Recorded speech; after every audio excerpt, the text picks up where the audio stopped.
masuk surga bukan karena amalmu. Kata Nabi, kamu masuk surga bukan karena amalmu, bukan karena ritualmu. Wow. Lalu sahabat bertanya, engkau ya Rasulullah juga masuk surga bukan karena ritualmu? Bukan. Terus kenapa? Illa ayyataghammadani Allahu birahmatih. Aku masuk surga karena kasih sayang Allah.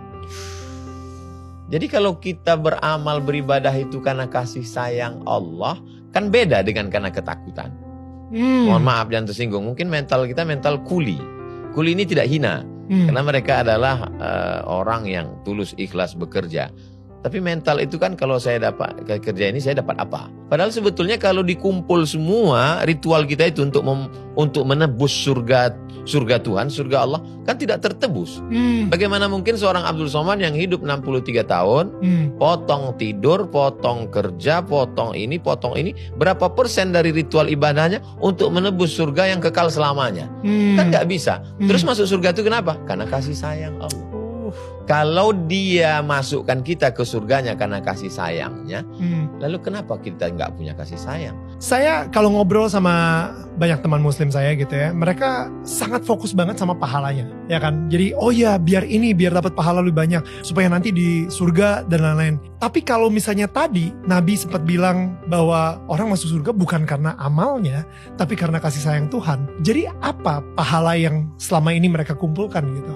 Karena pahalanya sebanyak-banyak yang mereka kumpulkan, yang gak akan cukup juga. Bang Daniel, pemula ini dia mikirnya belum nyampe ke situ. Jadi untuk tahap pemula ini dia masih nanya, saya kalau kerja 1 jam berapa ya? Kamu $2. Terus kalau per hari, kalau kerja malam ada bonusnya enggak? Untuk pemula memang begitu. Teknis. Iya. Ya. Kalau dia mau jalan, dia mau mikir, mau merenung, mau belajar, nanti dia akan keluar dari lingkaran pahala itu kepada merindukan kasih sayang. Tapi karena dia jalan di tempat, keilmuannya di bidang yang lain dia S1, S2, S3, pangkatnya naik terus dari golongan 2A, 2B, 2C sampai 4E. Tapi proses pemikiran beragamanya jalan di tempat. Anak kecil terjebak di tubuh orang dewasa, berbahaya. Kalau kamu nggak sholat masuk neraka. Kalau kamu minum masuk neraka. Kalau kamu mau masuk surga berarti kamu mesti banyak baca Quran. Itu tidak salah bagi pemula. Toh kita juga dulu diajarkan orang tua kan begitu. Nanti kalau kamu juara kamu dapat hadiah ini. Kalau kamu nggak naik kelas subsidi silang putus. Pemula. Tapi setelah kita dewasa kita tidak lagi melihat itu. Semua kita berikan kepada orang tua. Kenapa? Cinta. Ambillah ini semua mak. Apa yang mau nih ambillah. Kenapa? Karena aku tidak bisa membalas sekali teriakanmu saat melahirkan aku. Jadi perlu kedewasaan. Jadi sekarang banyak anak-anak yang terjebak di tubuh orang dewasa. Cara berpikirnya berpikir anak-anak.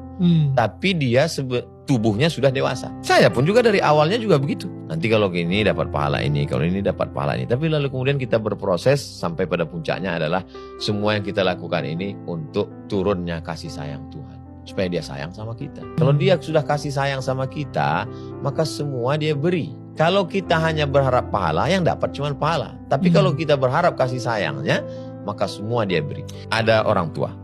Nanti kalau kamu masuk kelas, gaji jajannya segini.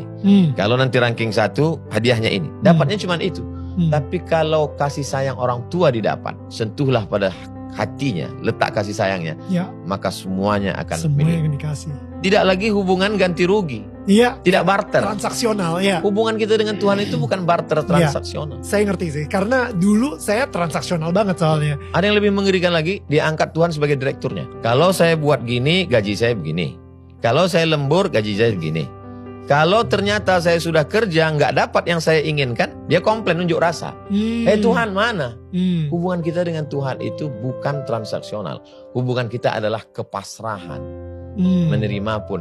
Bukankah orang yang dicinta menerima apa yang dilakukan pencintaannya?